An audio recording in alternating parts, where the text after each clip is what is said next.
Good morning and welcome to another Monday.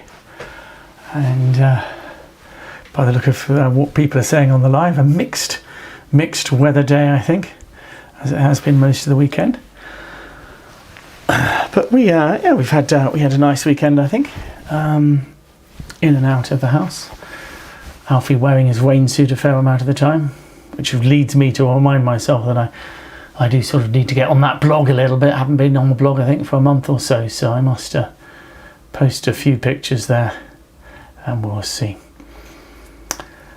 With regard to bridge, we're talking about defence this month. Hard work, but worth it, I hope. So the big seminars are defending what I call thinking defence in no trump contracts, and we're going to think over the rest of the month also about suit contracts as well, so we're going to bring that in. The teams was good fun last Wednesday. Enjoyed that, and in fact Wednesday's when I had my haircut. So those of you who haven't seen me since, it seems a long time ago. And some good, a lot of defensive hands, but good fun. This week we are playing pairs. So remember, it's pairs scoring. So we're going to try that again and see if it can work. Okay, we'll see how we do. What else do I require? I could do with a few more charity events. Remember, we're looking to promote any charity events that are out there. So if anybody's involved or knows of one, please tell anybody that they can send any charity events into us, and we're willing to publicise those. I think we're going to have one extra one we've just had sent in, but it would be nice to have a few more. So please do send in your charity events that you want to be publicised. With regard to the bridge club, we're going to probably tone that down, have just 2 or 3 sessions a week at the moment, because it's obviously a quiet time. It's a quiet time around the whole of the website, to be honest, as you'd expect. It's summer and we've all got lots to do. And in the meantime, what we're trying to do is just, understand how we're going to work with real bridge. Rather exciting to see the EBU were having their live events. So I don't know if anybody's looked on their site. You can see some pictures of the summer congress down in Eastbourne. So well done to them for actually having a live event. So I know some of the clubs are going back. I think a few of them are deciding to wait till autumn, because that's usually their peak time, as it were. But it's good to know that live events are starting up again, and hopefully that will give more and more people confidence to attend clubs, to go back to clubs. And obviously I'm hoping by October, when I start doing some live events, that we'll all be ready for it. And I think it should be exciting, I hope, by then, not unreasonably. I think we would definitely be ready for it. And I'm hoping that we're hoping to develop the site in such a way that that will work really well, and we can integrate with live bridge, whether you're asking for a director's advice or just advice on hands, as we'll talk about in terms of my tip of the day this time. I want to mention something about getting advice, as it were. Okay, well let's go for it. We'll start with the hand evaluation, which is what we usually start with today. So those of you on Friday will have seen this one. Here's your south hand. You're going to be the opening bidder with it. And those of you who realise on Fridays, there'll be some interference as well, because at the moment on the Fridays, of course, we're dealing with forcing bids with interference. And in fact, this Friday, quite interestingly, we're finishing off that topic with some forcing passes. Okay, with some forcing passes. Okay, and then after that, for those of you who are interested, we're going to look at the Jacobi 2 no trump response to majors. That's not this week, but next week. That's a new topic. Okay, this is the hand evaluation hand. You've got to decide what to open the bidding, and then we'll have some interference and then we'll decide what will go beyond there. Okay, so it's quite an interesting one, I hope. So we'll come back to that one after our seminar. So let's go to the seminar. So thinking defence in suit contracts is what I'm going to look at here, but of course the big seminar was on no trumps, and what we're going to find with suit contracts is unfortunately you have to work even harder. So let's have a look at that. I will move across a bit, I seem to be. Okay. So always, whenever I start anything on defence, I go through the three basics. And this will be, I'm going to be doing this for the rest of this month, and this slide will come up every single time. Make your high card work. So that's aces killing kings or queens, kings killing queens or jacks. And if you keep that in mind all the time when you're defending, you're going to do a lot better. Try not to waste your middle cards. Okay, so your 8s and 9s can be valuable, and bear in mind that declarer can't see them. Although I do have to say that I did lead small to the 7 in the teams last week, so that was probably against tip 2 here, because my 7 did actually win the trick, but that was an unusual one. And the defensive finesse, of course, what's important here is as the defensive team, you're not always sure who has the missing honours. So if you can always lead low from an honour and lead a higher spot card when you don't have an honour, it will really help your partner judging how to defend. So those are the three tenets, as it were, of basic defence. Everything else in defence comes from them, and as long as they're in our mind all the time, it's going to help us. So the basic premise of the seminar that I gave on the site is take your time at trick 1, or take your time, but particularly at trick 1. Okay, so ideally you should play in tempo during the game, but at trick 1 everybody's allowed to think, because dummy is in our fate. There's a lot to think about when you see dummy, so you have to be thinking about all sorts of things. So what I want you to do whenever dummy comes down as a defender is go through some very simple questions, but I hope that by going through them you get your mind into gear. So the first one is, I want you to go through each suit, and if that suit is led from dummy, what card would you play? Or in the other seat, if it's led by declarer, which card would you play? So that you can be ready to decide which card you're going to play. Okay, so you can be ready to decide which card you're going to play. The other things you've got to think about it before you play. So you might even have a singleton. Or a very simple card to play, but before you play that card you're allowed to think. So I want you to think about all these things. So you're going through each suit, so that's 4 things already. I want you to assess and analyse the lead. Your partner's made a lead, for example. What was it? Why has he done it? So we've got to take a bit of time on that. And then I want you to contemplate, is there other suits that you should be playing? Okay, so you go through each suit, you assess and analyse the lead. And I don't want you to be rude about partner, I simply want you to assess it. You can be disappointed if partner's made a bad lead, but that's by the by. Hopefully, if you trust him, he had a good reason for making that lead. Okay, and which suits might you want to lead? Okay, so those are the 3 extra things. Sorry, those are the 3 things I want you to be going through every single hand. Okay, whether it's no trumps or suits. The difficulty is if it's a suit contract, I'm afraid to say, we're going to be adding more on. So I want you to go through each suit, assess and analyse the lead, and then think, are there good suits to switch to? That's what I mean by which suits might you want to lead. Because if there's a good suit to switch to, that should be a real focus for you as a defender. Okay, so if dummy is on your right, you're generally looking for the weakest suit in sight.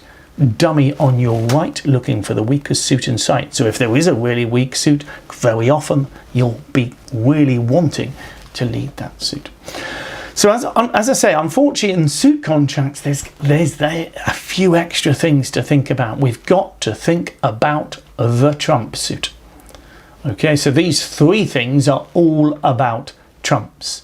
The first one is, should our side be aiming for a ruff? So in your analysis of the lead, do you think partner's led shortage, for example? Okay, or perhaps you've got your own shortage. Should you be switching to shortage? The second thing you have to think about is, should we be trying to stop declarer ruffing? Okay, quite often dummy will have the shorter trump holding. Should we be aiming to stop him ruffing? Okay, so if there's shortage with short trumps, for example. Okay, the third element is, how is the trump suit breaking for declarer? Okay, so the beauty is defense is difficult, but there's one advantage you do have. You can see how suits are breaking. So if you've got 4 trumps, you know that trumps are probably breaking badly for declarer. Declarer doesn't know that yet. Or if you've got a singleton trump, again, hopefully partner's got a lots. Declarer doesn't know the trumps are breaking badly. So sometimes you can take advantage of that, and we use a term called force. You force declarer to ruff, shortening his trumps. Okay. So what we'll have to do is have a look at one hand, and the solution to this hand for some of you may well be very simple.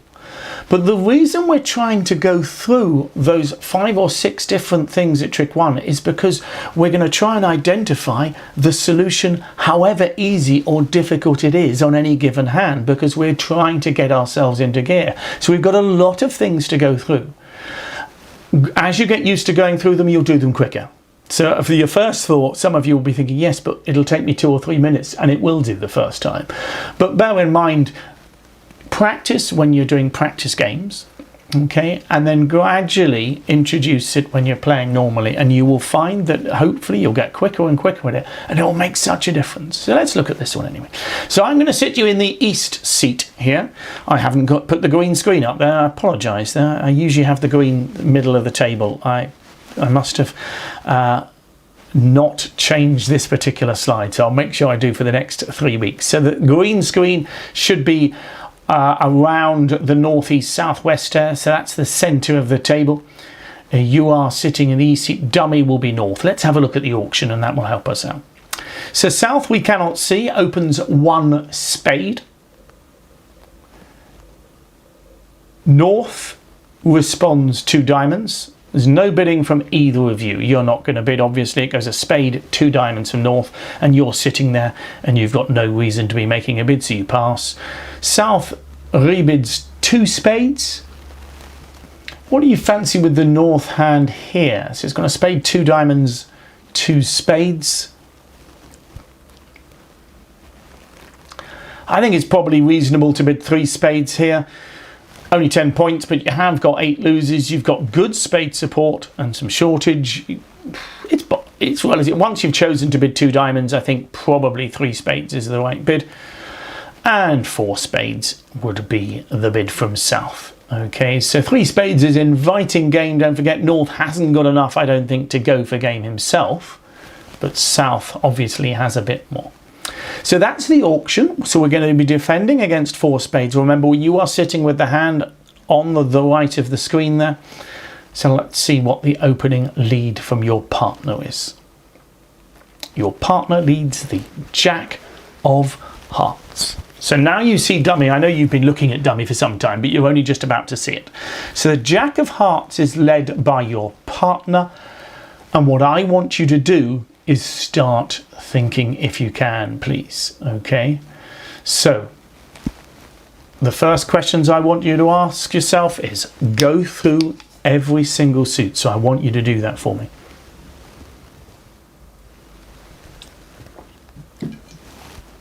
So we're going to say, what would we play on a spade lead? Or what would we play on a heart lead? What would we play on a diamond lead? And what would we play on a club lead? Now, hopefully those are going to be simple answers now. Here, I don't think there's much complication at all. If you like giving count, you should be nominating a particular card because of that. But to be honest, I think it's relatively simple. So we would say I would follow with the 4 of spades. In diamonds, depending on your style, you might choose to just play a small one anyway, because it looks like the Queen, Jack, 10 are going to be valuable. So you might just play the 6, but some of you would want to maybe show at some point in the hand later on, you might even want to play the Queen to say, partner, I've got Queen, Jack, 10. Okay, wouldn't be doing that early, but at some point you might. So it'd be in my mind that at some point maybe it would help partner to show him that. Okay, but for the most part, I'm probably going to play the 6. In clubs, you're going to play either the 2 or the 6. It's up to you. I will often give a count signal, so I might start with the 6 and follow with the 2. But I'm making those decisions now. So I go through each suit. Okay, so those are the 3 suits outside the lead suit. What about The lead, what am I going to do? Well, assuming the jack gets covered by the king or queen, I will be putting the ace on that. Okay. All right, but we've got some other decisions to make. I mean, my thought is I'd be playing the ace, but maybe the rest of what I'm thinking about will change my mind. So we've gone through each suit. We've now got to decide, should our side be aiming for a ruff? Okay, should our side be aiming for a ruff? So of course, what you're deciding here is, has partner led a shortage?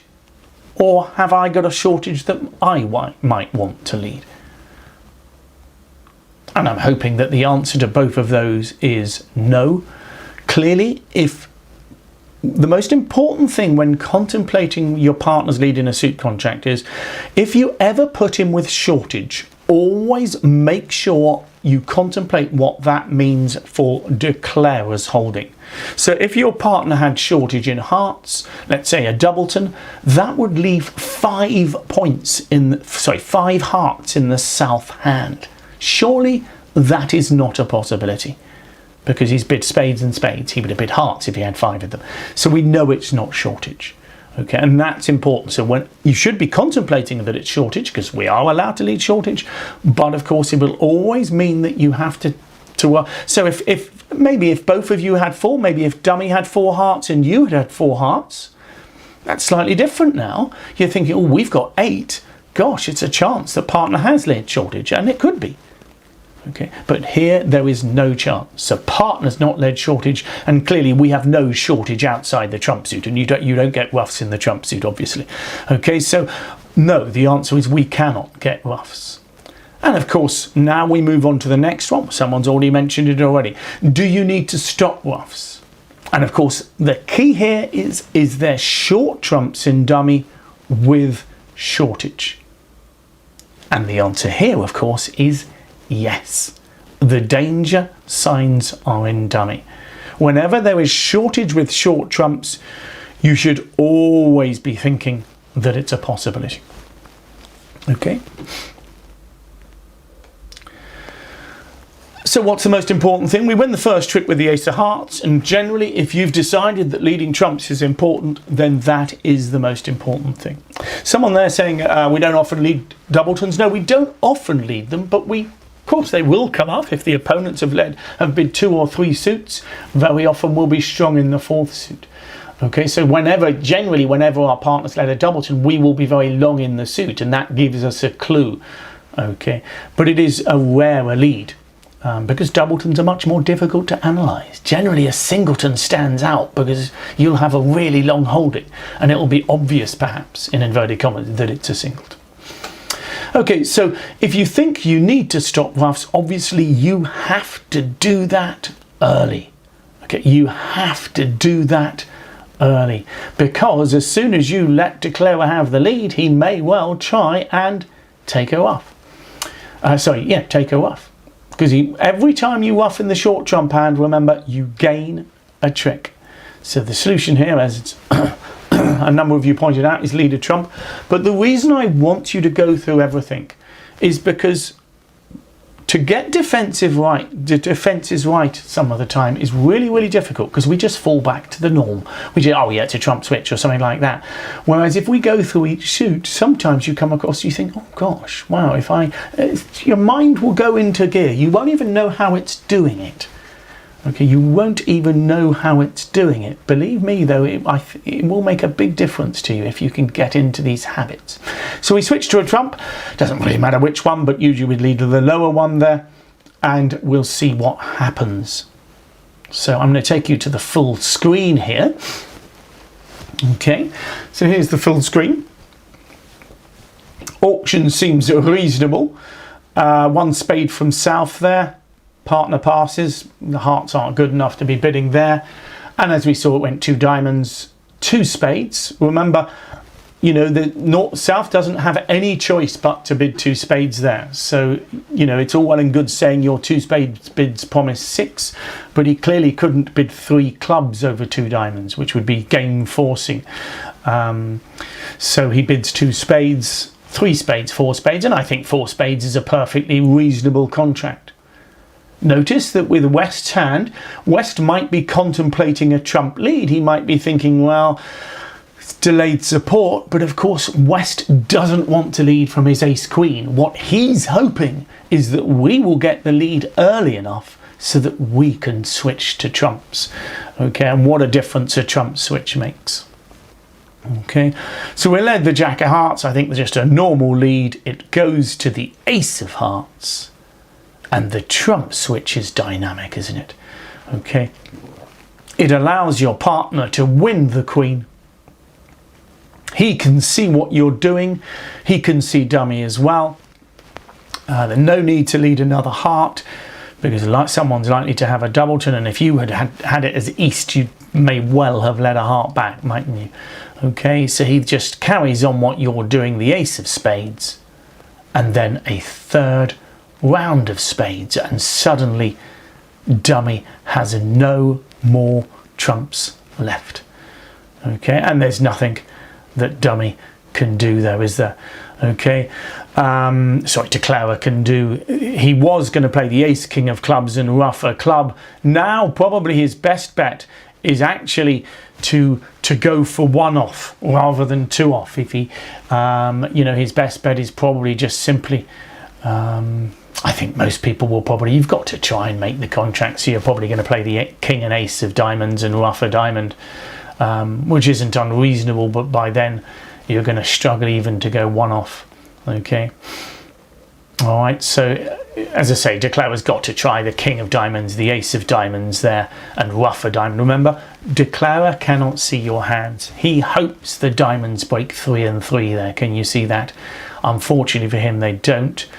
But I think declarer can probably still make the jack of clubs there if he leads towards it, but he does need to do that to go one off. Okay, so there was the full hand there. Okay, so I'm just going to quickly go back so I can just you can look at me and I'll go back. How's that? So I'm going to go back because someone's asking us to go through those questions, so let's just quickly go there again. There we go. So what we said the questions were, well, when we're doing no trumps, we go through each suit. We analyse and assess the lead, or even assess and analyse the lead, and then we think about the suits that we want to switch to. So when I mean go through each suit, what I mean by that is what would I play when the suit's going to be led. So when I go through each suit, I'm not thinking about switching to them, I'm thinking if declarer leads them. And what that's all about particularly is when you've got high cards and you make the decision whether you're going to play that high card or not before the suit is led. So that's why we go through each suit. And there's times that you've got an ace and you decide I'm not going to play it, so you're able to duck nice and smoothly. Nobody has any idea you've got the ace, and sometimes declarer will go wrong because of that. Or they lead the jack of clubs and you've already decided that you're not going to cover it. And it turns out that declarer goes up with the ace and decides to finesse the other way. So making an early decision can be a really powerful decision. And then we said the things we needed to add to it were, should we be aiming for a ruff? Should we be aiming to stop a ruff? And that's of course what we did on this one. And the last one is just contemplate how the trump suit is splitting, because you can see that. Declarer can't, but you can, and it's a great advantage that. I love a hand where I've got a singleton trump, where they've had a sort of auction like the one we've seen. If they've only got an 8-card fit, you've got a singleton trump. Well then, of course, you're hoping partner's sitting there with 4 and you can get the opponents into troubles. Okay, well remember, they don't know that they're not breaking well. Okay, so I hope you enjoyed that. Generally with defense, what I'm going to be doing is going through one hand and taking our time on it. So it's going to... someone asks there why West didn't start with a trump there, because he would be leading away from his ace and queen. I'll just show you quickly that hand again there. Okay, so on this hand, if West started, it turns out it wouldn't be a disaster on this hand, but it could be, couldn't it? Leading away from the ace queen into declarer's king. If partner had just had a singleton there, then of course we wouldn't be able to lead them again. Okay, so on this particular hand, it wouldn't cost you a trick because but of course declarer would have been able to ruff. If you lead a small trump, declarer would win it, play the ace king of clubs and get a club ruff. So And he could probably get a second club ruff, I think, there. Yes, he could, and that's the key. Believe it or not, that would be de Clara's plan. Okay, he ruffs the third club, but then he would lead a fourth club later, and he can make the 10 of spades unless you waste your queen. Okay, so if you were going to lead a club there, you would lead a small one. Someone asking there, from east. If you were choosing to lead a club from the east hand, from the east hand, later in the hand, generally later on in the hand, well, you can see the jack and dummy. So you would possibly choose the 9. You don't really want the club suit led back. So it's a good question. So usually, remember, dummy makes a lot of difference here. So if dummy had 2 small clubs, and you're looking at the east holding in clubs, you would lead the 10, promising the 9 leading through an honour. But of course, you're not leading through an honour here. So it may be helpful later on to lead the 9 or the 6, I don't mind. But generally when we lead low, the 2, you're saying, partner, lead the suit back, I've got an honour. So I'm not sure I'd lead the 2. But I wouldn't lead the 10 either, because it's not very helpful to a partner to know the 10-9. But so it's an interesting question there. Thanks for that one, Shirley. Okay, let's go to the hand evaluation then, and remind you where we were there. And I wanted you to evaluate that hand. So, and the point here is you do have a pretty good club suit there. So you've got 14 high card points. Okay, you have 2 aces. Your 3 small spades are not particularly pleasant, but with ace, king, 10, 9 and king 10, I don't mind you calling it a normal or weak 15, but I wouldn't. I'd be calling it a really good 15, but you really must evaluate this as 15. Okay, it's so important. Because the hand has got so much potential. Now, it won't always work, and I know that people will use my hand evaluation techniques and find they go off in 3 no trumps, everybody else is in 1 no trump plus 1. But I'm hoping what you will find, and thanks for those of you who sent them in, those of you who've done the opposite and they've bid to 3 no trumps, and they end up making it when everybody else is in 1 no trump. Okay, well, let's just see how. Let me just open up the hand, because I'm just going to take control of another player here. And we'll see how the auction goes, because I wanted to see how the auction would continue. So I'm going to choose to open a club here. My plan is to rebid no trumps. Someone asking about an index, that came up in our meeting this morning. We are contemplating trying to make it easier to search around the site. Obviously, we're working on the search elements of the site as well. So there's a club, a heart, 2 diamonds. North is relatively bare for his 2 diamond bid. I'm going to go back there and take control of the east hand as well. Excuse me a second. I'll take control of everybody. It's easier that way, isn't it? Okay, we'll start again. A club, a heart, 2 diamonds. And I have to be honest, I would bid 2 hearts. Q Plus has decided not to with the east hand, but with a doubleton, I generally show support. I've got an 8 card fit. If I'm 4-3-3-3, sometimes I will choose not to because the potential of the hand is so bad, but I think bidding 2 hearts is perfectly reasonable with the east hand. So what I want you to do now is decide what you're going to do with the south hand. Okay, so what would you do with the south hand now? I shouldn't really let you see the north hand because it makes it easy.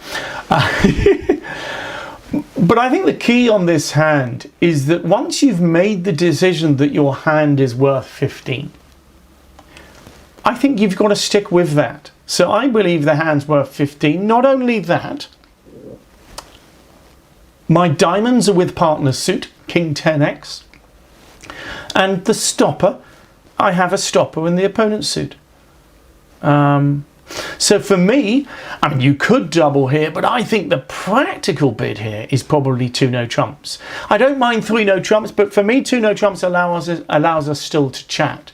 Problem I got with double is I think partner's going to put you with 4 cards in spades quite a lot. Maybe you'd have already done that, but I think partner is going to find it difficult over 3 hearts. I suppose you could double and follow up with 3 no trumps. I think that's fiddling around. I think 2 no trumps for me. I think 2 no trumps for me would be describing my hand. It also allows us to chat. Okay.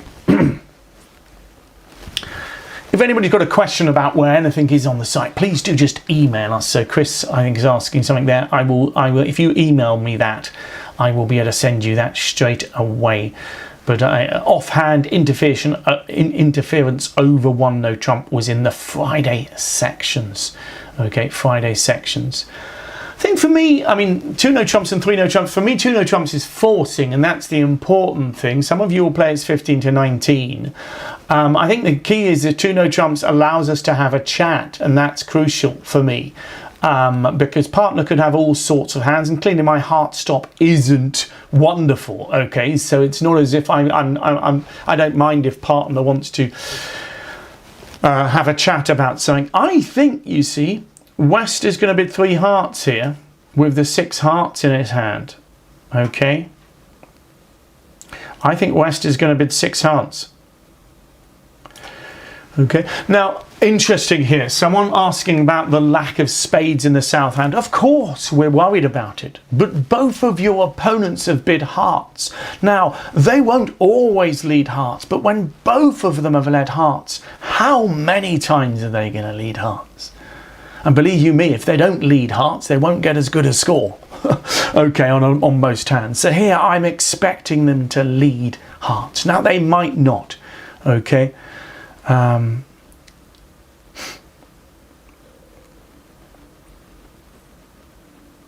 Okay, so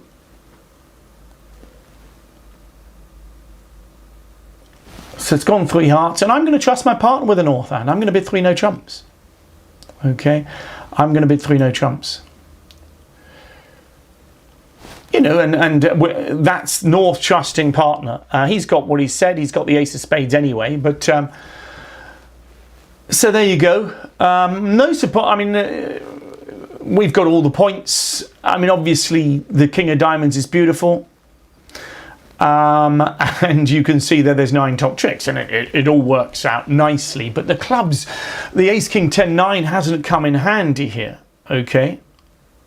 Here, if they led spades, they'd make fewer tricks. Okay, so someone who thinks a spade lead is good is not good here. If they lead the king of spades, we'd put the ace on, draw trumps, and if we are really greedy, sorry, we'd play diamonds. If we're really greedy, we could try for an extra trick in clubs. So on a spade lead, in theory, you could scrape home with 10 tricks.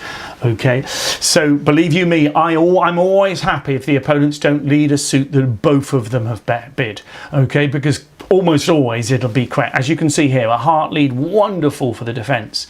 Okay, a spade lead is just speculative. In fact, a spade lead is generally trusting the opponents more than it's trusting yourselves. You've both bid hearts, why not lead them? Okay, so now they won't always do it, but what I will say to you, okay, what I will say to you is that if they're not leading their suit, they're probably not doing the best thing anyway. Now, sometimes it will work. I will have had ace queen of hearts, and partner might only have the queen of spades or something like that. But it's going to be unusual. And bear in mind, your partner has shown you 10 points. You've got 14, your partner's got 10 points. Where are all those points? Now, we can create a hand where he has nothing in spades. Ace queen of diamonds, queen jack of clubs, and the jack of hearts. He's got 10 points, he's got nothing in spades. But again, he may well have length in spades. So what I mean by that is 3 of them. It's not obvious that the opponents are going to have 5 spades. If your partner's got 3 small, well, they could have 4 spades off the top, but that's all they'll make, bearing in mind I'm giving your partner the queen jack of clubs. Not only that, they may be blocked, which of course they are here. So a lot of the time, I mean, West might have had ace king to 3 spades, led the ace and king, and his partner might have 5 of them. So it will happen. Okay, so if you do, just a quick thing on emailing us. I'll do that when I'm going to do it, because I do that when I'm going to do this tip, because it's all about that. So that's sensible, isn't it? So the tip of the week here for the beginner and novices here is about how to improve, and it's going to involve hopefully part of the way we want to interact as a website. So the most important thing as a beginner or novice is to always ask questions. Now, we've already identified that one of the most important things is for their opponents not to answer questions that haven't been asked. That was a bit more complicated than I meant it to be. So the opponents of beginners and novices shouldn't be telling them things unless they are asked. And of course, what's important is that the beginners should be asking. When you're a beginner and novice, do not be shy to ask. And eventually, when you're playing live bridge, you will get to know the people in the club who are receptive to you. There'll be some people who just can't be bothered with you. I'm afraid that's life. Particularly, but you know, there's some people whose answer always goes above your head. Obviously, you don't want to be asking them, you know, and that's difficult. There are some really, really good bridge players who just can't quite get down to the level that you require. What you're looking for is someone who will know the answer, but can also talk to you at the level you need. So you want to learn from your mistakes, and you've also got to learn to learn from your good plays too, because when things go right, it's not always just because of luck. Sometimes it will be because you've thought it out, but you're not quite sure why. So again, you can say to someone, look, I did this and this, was it the right thing to do? And they might then explain, yeah, well, I think it is, and what you did was the right thing. You thought that leading trumps was right. Playing defence in terms of non-card players. So if there's any non-card players out there who are trying to play bridge, all I can say to you is you are in exactly the same situation as I am when I'm trying to learn Italian. I am not a linguist. And Helen's the same, my wife, we're both trying. We're not linguists, and we do struggle. And there are times that we think, is it worth it? But as you keep at it, as you try to practice, and to be honest, we don't do enough practice of actually speaking Italian, because playing bridge is the best practice of play and defence, particularly defence, funnily enough. Just keep going at it. Get it wrong, get it wrong, get it wrong. It will come, but you've just got to believe in it. And I'm still trying to do that with Italian, and hopefully eventually we'll be able to go back to Italy and practice a bit more, and we'll find that what we've done on Duolingo for the last 400 days is going to pay off, and we will notice it somehow magically. Anyway, we'll see. But the most important thing, and the reason I've got this tip up here, is that you are completely and utterly welcome to email us. Now, sorry about Chris, supposedly your email has gone somewhere, because I remember you saying in the last live, oh, I've sent one. I haven't received it, but we do try to get back. It won't always be the same day. Sometimes it'll be later in the week or whatever, but we do love to have emails. We've also got Julian, who's answering stuff in the forum, but also David. So when you go back to live bridge, don't forget you are going to have director calls, and so do please contact us about them, because we will have forgotten. And Alan, one of the Allens I know, was suggesting doing something with regard to going back to live bridge, and we will definitely do that. We'll have a few sessions where we try to discuss and remind ourselves the things that we need to remember about live bridge, because it's a long time that we've been away, and goodness knows we do want to get back to it. So let's try and get back ASAP. And when I ask you to send hands in, I do really mean that as well, because we haven't had many hands that I've been demonstrating that have been sent from you, but you know, it's really it's an important part for me to have real hands sent in, because then people, if you know, quite often there'll be calamities. Okay, but it allows us all. It's a bit like you watching me, and when I make mistakes, like, oh, can you believe I didn't cash that ace of diamonds? See, they stick with me, and they stick with us all. You've got to bear that in mind. You know, it's not, you know, but you want your good plays to stick with you as well. And we did find some good plays on Wednesday as well. You know, but it's funny when you have a set hand and you're supposed to cash the ace, you'll have a singleton queen but against you, but they don't often happen. But this time it did, so I got what I deserved. So it's important, yeah, as a beginner, but at any level, of course, I'm happy to take emails of at any level, but particularly as a novice or whatever, do get in contact with us. And as I say, we are planning to have the beginners and novice software on our site. It won't be long. We're going to have that, and then what we're going to do is we're going to have a sort of novice beginner kind of topic of each month as well, and hopefully that's going to work well. We're taking our time with that because we're doing a bit of still doing some, what do you call it, troubleshooting with it, but we will see. Okay, I've got a prize winner before we look at the bidding quiz. So the prize winner, let me have a look, is Tony Burrows. So well done, Tony Burrows. And I am going to then give you a 2 or a 3 here. So you'll either be playing against me at my table, okay, or you will be playing at the other table, north-south. So it's 2 or 3. Let's choose that one there. Tony, you will be playing east-west at my tables. You'll be playing against me if you fancy that. So I'll be sending you an email out with regard to that. So well done, Tony. And we're going to finish with our bidding quiz, of course. So let's have a look at that. The bidding quiz. You chose to open one no trump with this. Excuse me. With 13 points and a 5-card suit, but I thought the major was pretty awful, so you've chosen one no trump for that reason. It goes pass, 2 no trumps. So 1 no trump, pass, 2 no trumps, and it's your choice of bid. Good luck with that one.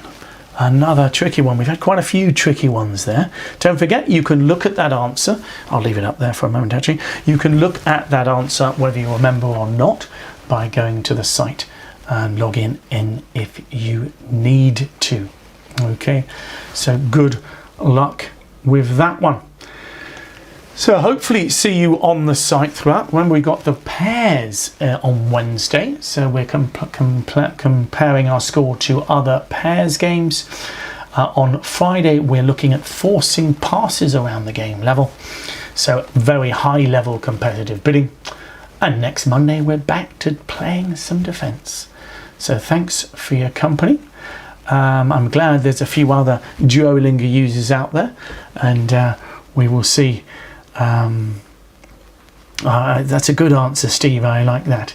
So have some fun this week, and we will see you again soon. Thanks for your time.